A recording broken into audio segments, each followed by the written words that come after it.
Major funding for NJ Spotlight News is provided in part by NJM Insurance Group, serving the insurance needs of residents and businesses for more than 100 years.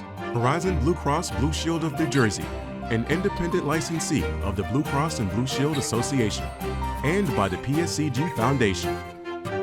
Tonight on NJ Spotlight News, under the dome as lawmakers in Trenton pass a record $58 billion budget bill, advocates from both sides of the aisle are criticizing what's in and what's been cut.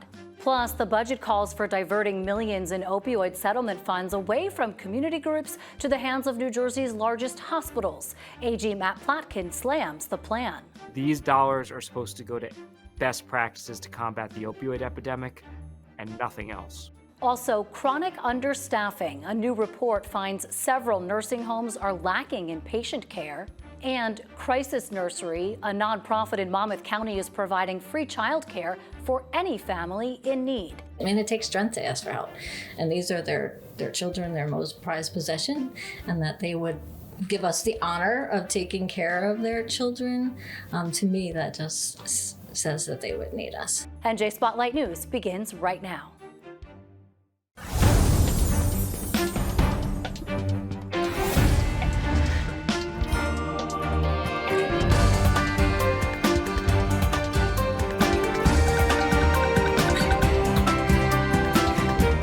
From NJPBS Studios, this is NJ Spotlight News with Brianna Venozzi. Good evening and thanks for joining us on this Monday night. I'm Brianna Venozzi. We begin with tonight's top story. It's a marathon voting session at the State House. Lawmakers are approving scores of bills as they race to meet a midnight deadline for passing a balanced budget. A record $58.8 billion spending plan that largely keeps Governor Murphy's blueprint intact. It's the last of his time in office, but added another roughly $720 million to the tab in what's known as Christmas tree spending items, in a process Republican lawmakers today decried as rushed, opaque, and a freight train of spending. They blasted Democrats for raising taxes and unveiling the full plan at 8 o'clock on Friday night, where lawmakers stayed late into the night in order to get an agreement in place for today's vote. Majority leaders instead, though, pointed out that the state's largest ever budget includes a record amount of property tax relief and fully funds both the public worker pension system and the school funding formula. The question now is, will the spending pad state programs should federal cuts materialize or leave a deficit for the next governor to fix? Senior correspondent Brenda Flanagan has the latest as part of our Under the Dome series. After political speech-making and special interest protesting, New Jersey's Senate voted 26-13, mostly along party lines, to send Phil Murphy the final state budget of his career as Jersey's governor, a record-setting $58.8 billion spending plan that raises several taxes to make ends meet. Democrats carried the day. I think it's an outstanding budget. It certainly plans for a future that's not known, because Washington, D.C. is going to be acting on their own big, beautiful bill. Democrats had already reached a budget agreement with the executive office late last week. This spending plan makes full payments into both public employee pensions and the state school funding formula, and it invests millions in property tax relief programs, including Stay NJ. It also leaves the next governor a more than $6 billion surplus to backfill looming congressional funding cuts. It puts $6.7 billion into surplus, which is an unprecedented amount of money. It also funds all of the priorities that the Democrats and the governor spelled out. It also makes sure that there is no tax increases on any working class families. I think it needs to be a much more transparent process. It's very unfair. None of the Republicans had a seat at the table, even those of us who serve on the budget committee. Republicans savaged the budget for raising taxes to help pay for an extra $700 million in spending, many items added at the last minute. There's over 700 million additional pork line items. That's inappropriate. We need to have much more transparency and accountability. The budget drew fire from some Democrats, too. Critics noted it boosts aid for NJ Transit in part by once again raiding more than $100 million from the Clean Energy Fund. Look, we made some difficult choices in this budget, but it's clear moving forward that we have to look very carefully at the Clean Energy Fund and ensure that it's going to protect our environment, clean air, and clean water for all of New Jerseyans. The budget also contains controversial language that ensures Medicaid funding flows to nursing homes, even those with the worst records. Officials would no longer be able to block new patient admissions until care improves. The budget language that prevents the commissioner from allowing new admissions into a failing nursing home, that's everything. It takes away her ability to protect senior citizens going into a really poorly run, unsafe nursing home. Removing the state's teeth to deal with deficient nursing homes is really problematic, as it is the same kind of consequence-free environment that I think creates so many problems that we have in 2025. But this is a bad concept and a bad bill. Lawmakers pointed out they did not give the governor every tax hike he wanted. They zeroed out so-called fun taxes on recreational games like bowling and laser tag. And while the budget did raise tax rates for online gambling and sports betting to 19.75%, that's less than the 25% Murphy originally requested. But Republican Brian Bergen opposed it. Our kids are getting addicted to gambling right now. They're gambling in schools. And instead of the state of New Jersey doing what's right and restricting this and preventing the epidemic that's coming, everybody gets so elated with the fact that you can tax it. Lawmakers also modified Murphy's so-called $1 million mansion tax increase so that the sellers, not the buyers, must now pay Jersey's realty transfer fee. The fee will double to 2% as properties go up in value, then increase on a sliding scale up to 3.5% for homes and businesses worth $3.5 million or more. Lawmakers also raised taxes on cigarettes and nicotine vapes. The budget bill is expected to pass the Assembly, again, along partisan lines. This budget carries a lot of political baggage, with the entire 80-member Assembly up for re-election and a hotly contested governor's race in November. At the State House, I'm Brenda Flanagan, NJ Spotlight News. Under the Dome is made possible in part by the Corporation for Public Broadcasting, a private corporation funded by the American people. Also tonight, tucked away in that massive budget bill is a proposal that sparked major uproar from community groups all the way to the Attorney General's office. It calls for diverting $45 million in opioid settlement funds into the coffers of 4 hospital systems in New Jersey, money that advocates say should be going directly to groups that treat people struggling with drug and alcohol abuse. Harm reduction workers point out they didn't learn about the change until this weekend, and the language diverts the money with no strings attached or requirement that the hospitals need to account for how it's spent. The proposal calls for sending $15 million each to RWJ Barnabas Health and Cooper University Hospital, $10 million to Hackensack University Medical Center, and $5 million to Atlantic Health System. Just weeks ago, the state's Opioid Recovery and Remediation Advisory Council laid out recommendations for where the money should go, with a focus on community-based groups. Well, the New Jersey Hospital Association defended the decision, arguing that hospitals have been on the front lines of the opioid crisis. Attorney General Matt Platkin, though, compared it to mistakes the state made in the past, diverting tobacco settlement funds. I asked him about that earlier today, along with his take on the U.S. Supreme Court's ruling in the birthright citizenship case, in which he helped lead the challenge. Attorney General, thanks for your time. Before we get into this issue with the Supreme Court ruling, I want to talk about a more local matter.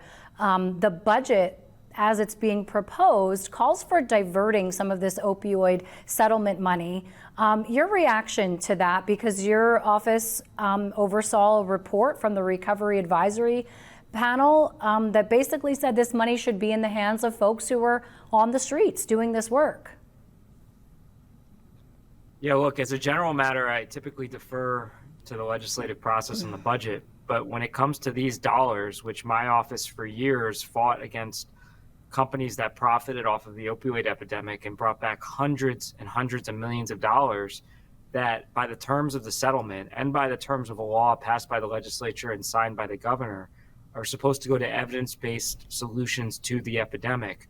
And the council is supposed to be the body that makes the recommendations for how the state will spend its share. And again, this is an epidemic that continues to take the lives of thousands of New Jerseyans every year. And I just can't stand idly by and watch us spend this money outside of the process that we all agreed to, in a way that reminds me of what we did a few decades ago with the Tobacco Settlement Fund dollars, which were diverted away from their intended purpose and something we're still dealing with the consequences of. So, I don't take any issue with hospitals getting funding. I understand they're stretched thin right now, but these dollars are supposed to go to best practices to combat the opioid epidemic and nothing else. What oversight, if any, will you leverage then, if this money does end up going into their coffers, those hospitals, to determine that it's being spent on these efforts? Well, we're going to make sure if this funding goes forward as proposed, that the hospitals that receive it are spending it in ways that are consistent with the settlements. Again, on best practices to support vulnerable populations struggling with addiction. And I think we all know folks or their families who are dealing with this devastating epidemic. And my number one priority through these settlements is to get them relief. That's it. Attorney General, let me switch gears. I know that we've been talking quite a bit here, and you have as well, about this decision from the Supreme Court.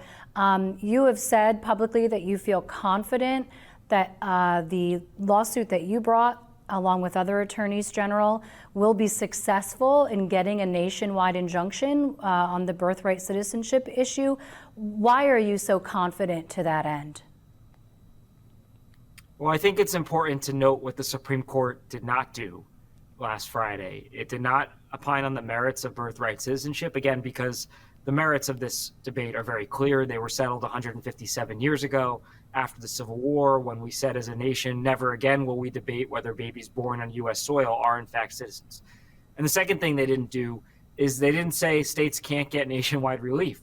What they said is we just need to show that we can't alleviate all of our harms as states without nationwide relief. And the reason why we haven't shown that is because when we were at the trial court the first time, the federal government didn't put forth any argument that they had an alternative to a nationwide citizenship process. They never said there are alternatives to how we could treat people born in Philadelphia different than people treat people differently than those born in New Jersey. And of course, the administrative and just significant challenges that would flow from doing that are extraordinary. And I'm confident we'll be able to meet the standard laid out by the Supreme Court. And I would just note, thanks to the decision we got on Friday, but this was evident even before that, I don't think it's ever been more important who the state attorney general is. Because now, with nationwide injunctions severely limited, and with states really the only bodies that can go in and get nationwide relief, in many cases, your rights and privileges or the funding we receive as a state will be dependent on who your attorney general is. And that is a significant change in how we have functioned as a nation. If we do end up with a patchwork system, which is what some of the critics of this decision have said could happen, is there a scenario in which you see New Jersey being sort of a sanctuary or a haven for folks who are undocumented, who are delivering their babies? Is that something that's even within the framework of your mind right now, or are you just focused on the next set of court hearings? I don't think it's my job to tell the federal administration how they can administer or how we would administer a blatantly unconstitutional order. They have to come to court. They have to explain how somebody who lives in New Jersey but happens to be in Pennsylvania when they go into labor, how that child is treated differently than if they had been at home in their house in New Jersey when they gave birth. We have not treated people differently in terms of their citizenship status based on the state they reside in since slavery existed before the Civil War. I don't think anybody seriously thinks we want to go back to that type of America. And let's be clear, for states, New Jersey is a great example. People cross state lines to give birth. People move. So if a child is born in Pennsylvania and then their family moves into New Jersey, Are we really supposed to have to parse through whether that child at the time of his birth was a citizen or not a citizen, who their attorney general was, and try to decipher what types of benefits they're entitled to? I mean, it's absurd. It's why we have the 14th Amendment, and it's why I'm confident that we'll prevail. Is that why you feel that you'll be successful in terms of arguing the point that that's why nationwide relief in particular is needed?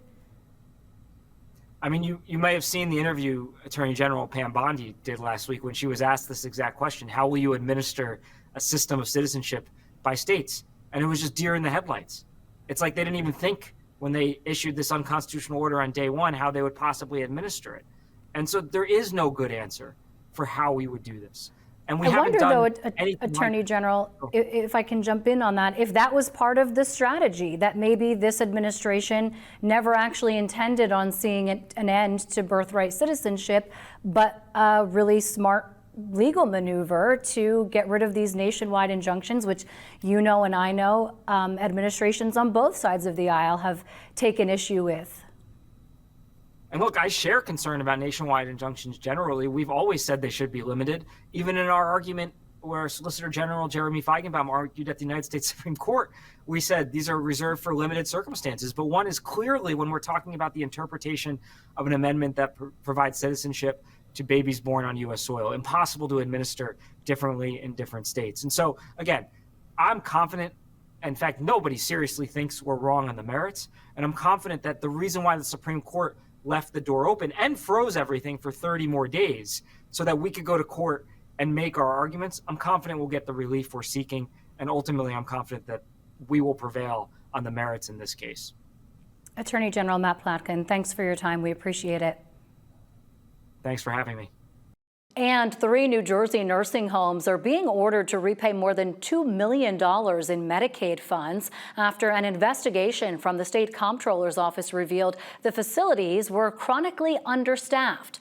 Now, the report zeroed in on the BellCare Nursing and Rehab Center in Trenton, Barnegat Nursing and Rehabilitation, and Barclays Rehab and Healthcare Center in Cherry Hill.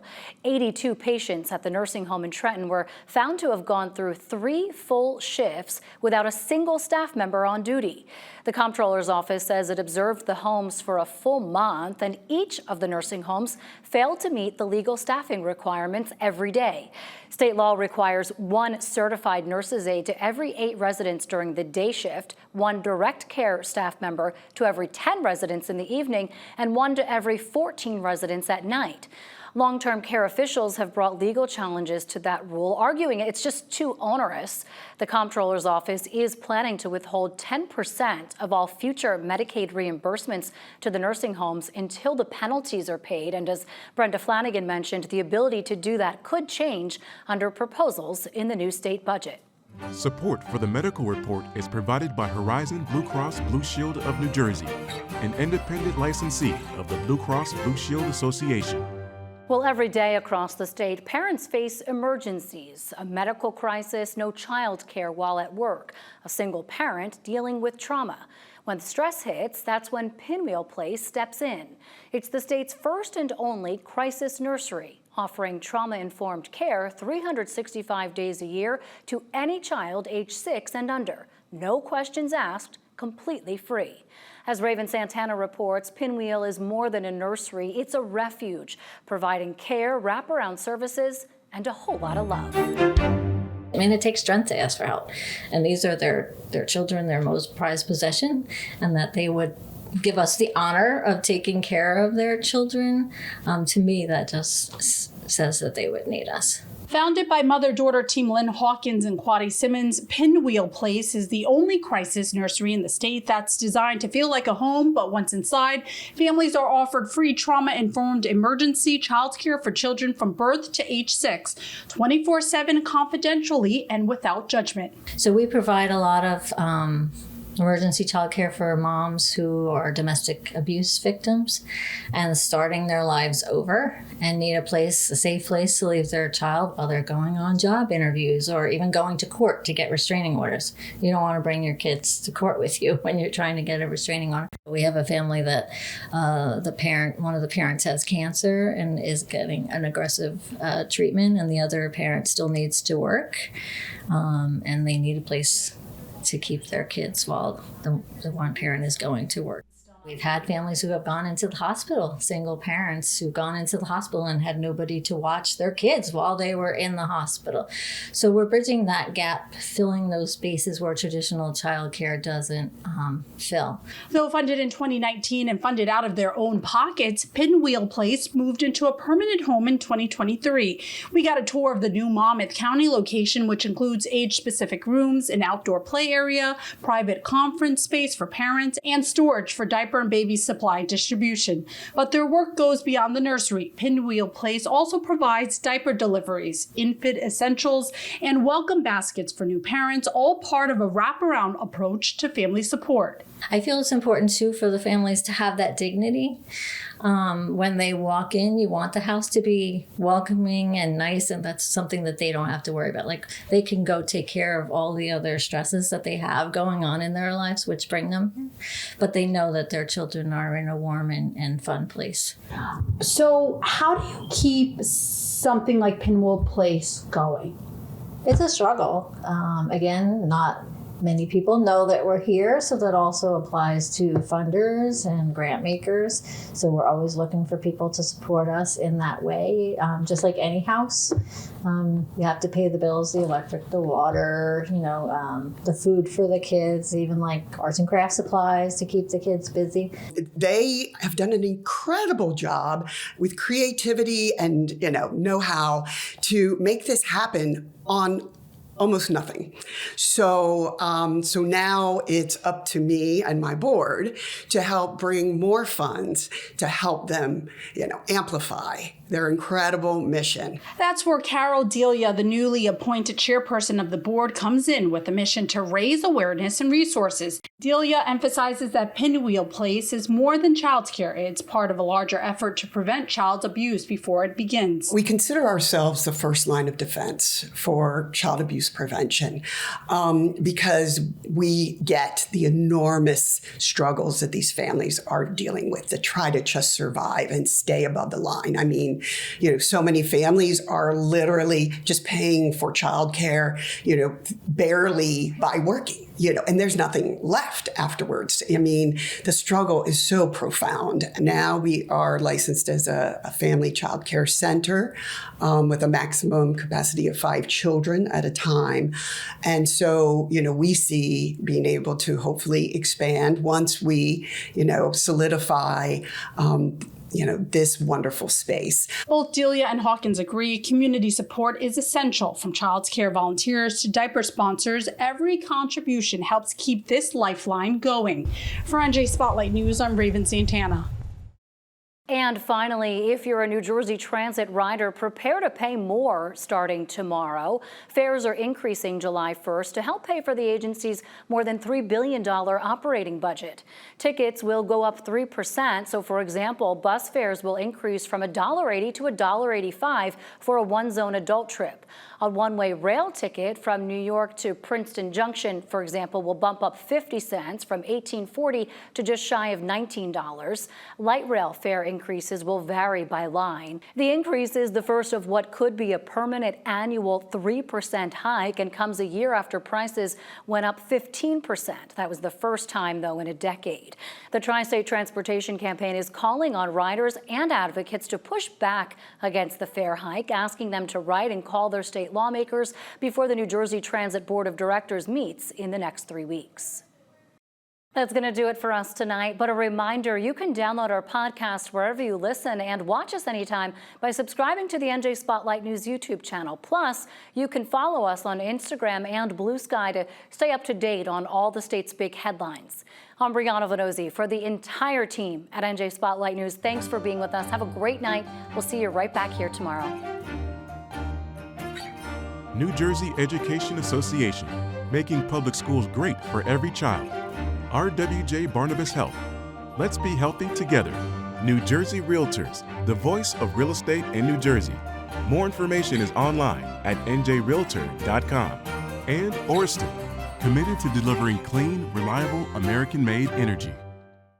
NJM Insurance Group has been part of New Jersey for over a century. We support our communities through NJM's corporate giving program, supporting arts and culture-related and nonprofit organizations that serve to improve the lives of children, rebuild communities, and help to create a new generation of safe drivers. We're proud to be part of New Jersey. NJM, we've got New Jersey covered. Whatever your cancer journey, there's one place in New Jersey where our discoveries become your care. You'll have access to advanced treatments, including clinical trials, thanks to our renowned scientists and multidisciplinary teams at New Jersey's only NCI-designated comprehensive cancer center, the one world-class cancer program that's close to home. RWJ Barnabas Health and Rutgers Cancer Institute. Let's beat cancer together. Ørsted believes that clean energy is more than just a power source. It's an opportunity to create stronger economies and communities. Together, the South Fork Wind and Sunrise Wind projects from Ørsted will provide American wind-powered energy for New Yorkers and support jobs, education, and the local supply chain. Ørsted, committed to a clean energy future for New York.